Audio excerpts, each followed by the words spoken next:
My beloved brethren, I Mes am très chers frères, je suis reconnaissant de pouvoir adorer Dieu avec le vaste groupe de détenteurs de la prêtrise que vous êtes. Je vous aime et je vous admire pour votre dignité et votre influence bénéfique à travers le monde. J'invite chacun d'entre vous à penser à la manière dont vous répondriez à la question suivante, posée aux membres de l'Église il y a de nombreuses années par le président David O. McKay.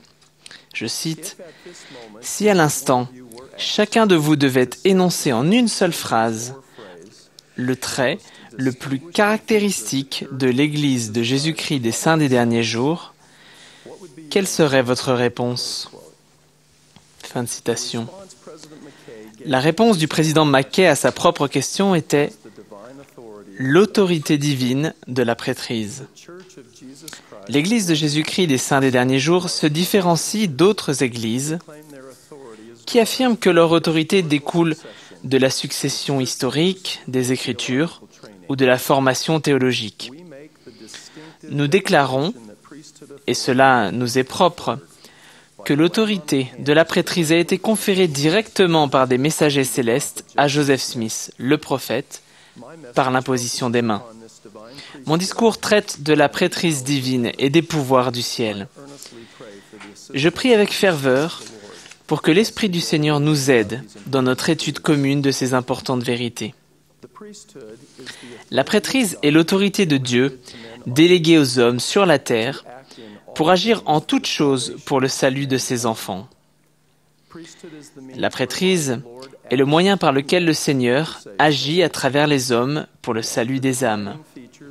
L'une des caractéristiques qui définissent l'Église de Jésus-Christ, dans les temps anciens et aujourd'hui, est son autorité. Il ne peut y avoir de véritable Église sans autorité divine. L'autorité de la prêtrise est donnée à des hommes ordinaires. Ce sont la dignité et la bonne volonté, et non l'expérience, l'expertise ou l'instruction, qui qualifient pour l'ordination à la prêtrise. La manière dont on obtient l'autorité de la prêtrise est décrite dans le 5e article de foi. Nous croyons que l'on doit être appelé de Dieu par prophétie et par l'imposition des mains de ceux qui détiennent l'autorité pour prêcher l'Évangile et en administrer les ordonnances.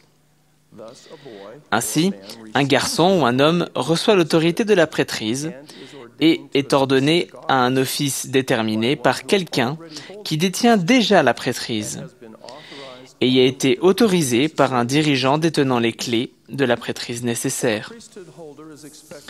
Il est attendu d'un détenteur de la prêtrise qu'il exerce cette autorité en accord avec la volonté et les objectifs saints de Dieu.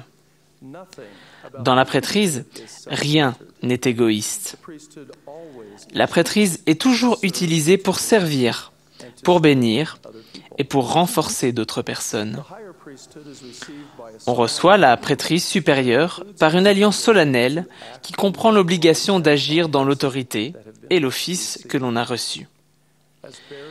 En tant que détenteurs de la sainte autorité de Dieu, nous sommes là pour agir et non pour subir. La prêtrise est intrinsèquement active, non passive. Le président Ezra Taft Benson a enseigné « Ce n'est pas suffisant de recevoir la prêtrise, puis de se caler dans son fauteuil et d'attendre que quelqu'un nous pousse à l'action.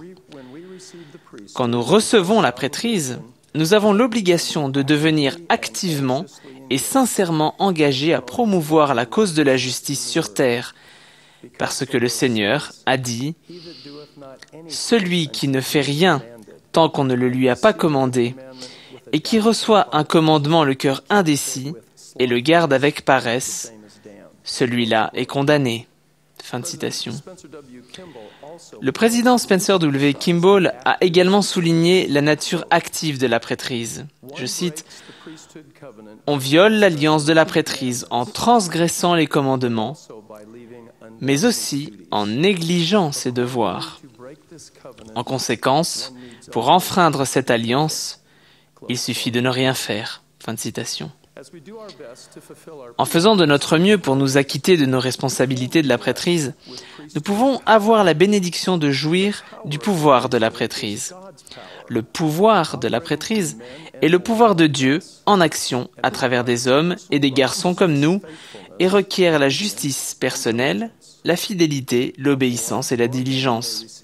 Un garçon ou un homme peut recevoir l'autorité de la prêtrise par l'imposition des mains, mais il n'aura aucun pouvoir de la prêtrise s'il est désobéissant, indigne ou n'est pas disposé à servir.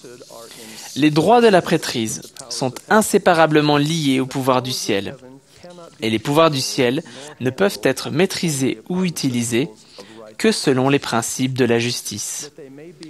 Il est vrai qu'ils peuvent nous être conférés, mais lorsque nous entreprenons de couvrir nos péchés, ou d'assouvir notre orgueil, notre vaine ambition, ou d'exercer avec quelque degré d'injustice que ce soit une emprise, une domination ou une contrainte sur l'âme des enfants des hommes, voici, les cieux se retirent. L'Esprit du Seigneur est attristé, et lorsqu'il est retiré, c'est la fin de la prêtrise ou de l'autorité de cet homme.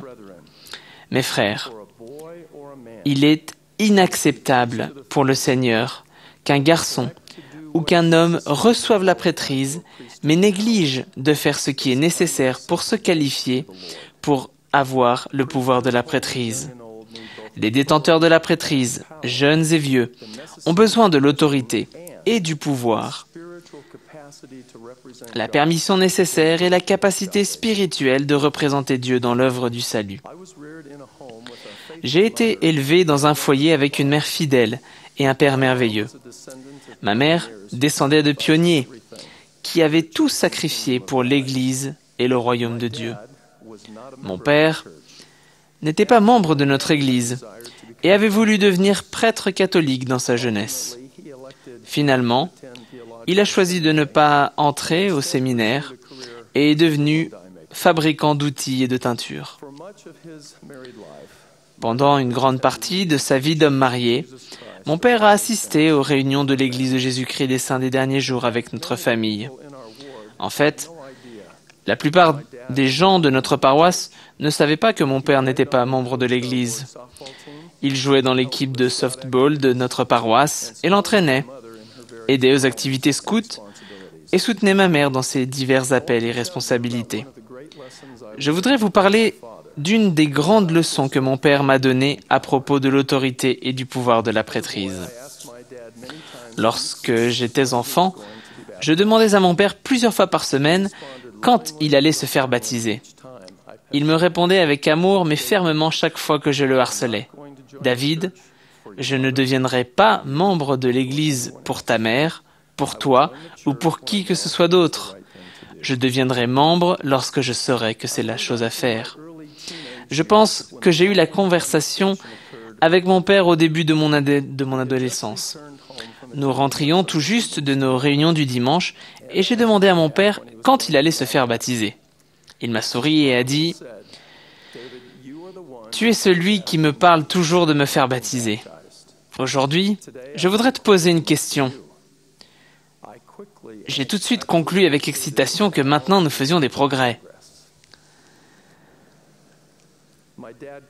Mon père a continué.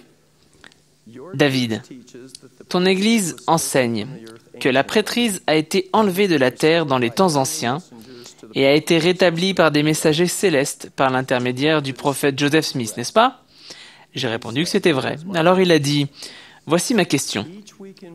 Chaque semaine, à la réunion de prêtrise, j'écoute l'évêque et les autres dirigeants de la prêtrise rappeler aux frères et les supplier de faire leur enseignement au foyer et de s'acquitter de leur devoir de la prêtrise. Si ton Église a réellement la prêtrise de Dieu rétablie, pourquoi tant d'hommes dans ton Église n'ont-ils pas une attitude différente des hommes de mon Église vis-à-vis de leurs devoirs religieux ? Mon jeune esprit s'est immédiatement trouvé bloqué. Je n'avais rien à répondre à mon père. Je pense que mon père avait tort de juger de la validité des prétentions de notre Église à l'autorité divine, d'après les manquements des hommes qui fréquentaient dans notre paroisse. Mais sa question impliquait le point de vue correct, que les hommes qui détiennent la sainte prêtrise de Dieu devraient être différents des autres. Les hommes qui détiennent la prêtrise ne sont pas fondamentalement meilleurs que les autres, mais ils devraient agir différemment. Les hommes qui détiennent la prêtrise ne devraient pas seulement recevoir l'autorité de la prêtrise, mais aussi devenir des vecteurs dignes et fidèles du pouvoir de Dieu. Soyez purs, vous qui portez les vases du Seigneur. Je n'ai jamais oublié les leçons à propos de l'autorité et du pouvoir de la prêtrise que m'a donné mon père. Un homme bon, qui n'était pas de notre foi, qui en attendait plus de la part d'hommes qui affirmaient détenir la prêtrise de Dieu. Cette conversation du dimanche après-midi avec mon père, il y a de nombreuses années, a produit en moi le désir d'être un bon garçon. Je ne voulais pas être un piètre exemple et une pierre d'achoppement pour la progression de mon père dans son étude de l'Évangile rétabli. Je voulais simplement être un bon garçon. Le Seigneur a besoin de nous tous, détenteurs de son autorité. Soyons honorables, vertueux et de bons garçons, en tout temps et en tout lieu. Vous serez sans doute intéressé d'apprendre qu'un certain nombre d'années plus tard, mon père se fit baptiser. Et en temps opportun, j'ai eu la possibilité de lui conférer la prêtrise d'Aaron et la prêtrise de Melchisédek. L'une des grandes expériences de ma vie a été d'observer mon père recevoir l'autorité et finalement le pouvoir de la prêtrise. Si je vous parle de cette leçon mordante que mon père m'a donnée, c'est pour souligner une vérité simple. Recevoir l'autorité de la prêtrise par l'imposition des mains est un premier pas important, mais ce n'est pas suffisant. L'ordination confère l'autorité, mais la justice est requise pour agir avec pouvoir dans les efforts que nous faisons pour encourager des âmes, enseigner et témoigner, bénir et conseiller, et faire avancer l'œuvre du salut. Dans cette époque capitale de l'histoire du monde, nous avons besoin, vous et moi, détenteurs de la prêtrise, d'être des hommes justes et des instruments efficaces dans les mains de Dieu. Nous devons nous positionner en tant qu'hommes de Dieu. Nous ferions bien, vous et moi, de tirer la leçon de l'exemple de Néphi, le petit-fils d'Élaman, et le premier des 12 disciples appelés par le Sauveur au début de son ministère parmi les Néphites. Et il leur enseigna beaucoup de choses. Et Néphi enseigna avec puissance et avec une grande autorité. À la fin de l'entretien pour la délivrance d'une recommandation à l'usage du temple que je faisais en tant qu'évêque et président de Pieux, je demandais souvent aux sœurs mariées comment je pouvais les aider, elles et leurs familles. L'uniformité des réponses que je recevais de ces femmes fidèles était à la fois instructive et alarmante. Les sœurs se plaignaient ou critiquaient rarement, mais elles répondaient souvent comme suit. « S'il vous plaît, aidez mon mari à comprendre sa responsabilité de dirigeant de la prêtrise dans notre foyer. Cela ne me dérange absolument pas de prendre l'initiative de l'étude des Écritures, de la prière familiale et de la soirée familiale, et je continuerai à le faire. Mais j'aimerais que mon mari soit un partenaire égal et assure la direction forte par la prêtrise que lui seul peut assurer. S'il vous plaît, aidez mon mari à apprendre comment devenir à la maison un patriarche et un dirigeant de la prêtrise qui préside et protège. » Je pense souvent à la sincérité de ces sœurs et à leurs demandes. Les dirigeants de la prêtrise entendent les mêmes préoccupations aujourd'hui. De nombreuses femmes supplient pour avoir un mari qui est non seulement l'autorité de la prêtrise, mais aussi le pouvoir de la prêtrise. Elles aspirent à un partenariat égal avec un mari et un compagnon de la prêtrise dans l'édification d'un foyer centré sur le Christ et l'Évangile.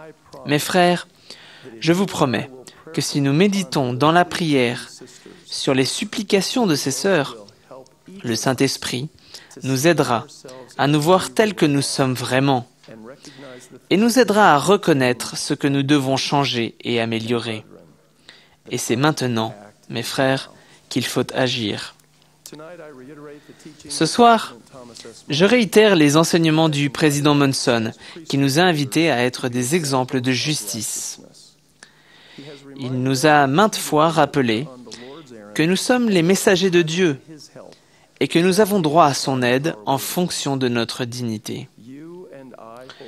Nous détenons, vous et moi, l'autorité de la prêtrise qui a été rétablie sur terre en cette dispensation par des messagers célestes, Jean-Baptiste et Pierre, Jacques et Jean. Et ainsi, chaque homme qui reçoit la prêtrise de Melchisédek peut faire remonter sa ligne d'autorité directement jusqu'au Seigneur Jésus-Christ. J'espère que nous sommes reconnaissants de cette merveilleuse bénédiction. Je prie pour que nous soyons purs et dignes de représenter le Seigneur en exerçant son autorité sacrée. Que chacun d'entre nous se qualifie pour le pouvoir de la prêtrise. Je témoigne que la sainte prêtrise a été rétablie sur la terre en ces derniers jours et se trouve dans l'Église de Jésus-Christ des saints des derniers jours. Je témoigne également que le président Monson est le grand prêtre dirigeant de la haute prêtrise de l'Église et la seule personne sur terre qui détient et peut exercer toutes les clés de la prêtrise. Je témoigne solennellement de ces choses au nom sacré de Jésus-Christ. Amen.